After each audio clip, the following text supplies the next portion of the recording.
પણ જે પ્રમાણે આ વિસાવદર વિધાનસભાની અંદર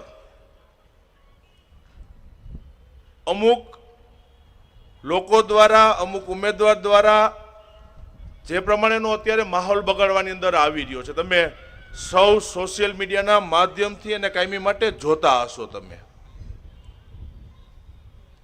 અને કાયદેસર આપણે શુદ્ધ ગુજરાતી દેશી ભાષામાં કહીને તો 2 મહિનાથી આ ઉપાડો લીધો છે કે જે પ્રમાણે માહોલ બગાડવાના પ્રયત્નો થાય. કીધું કે રાજનીતિમાં અનેક ચૂંટણીઓ આપણે લડ્યા છે, પણ જે પ્રમાણે માહોલ બગાડે હું છેલ્લા 6 દિવસથી વિસાવદર ભેસાણમાં જ્યાં જવાબદારી સંભાળું છું, જાહેર મંચ ઉપરથી કાયમી માટે હું બોલતો આવું છું કે ચૂંટણી એ ચૂંટણીની રીતે લડાતી હોય છે.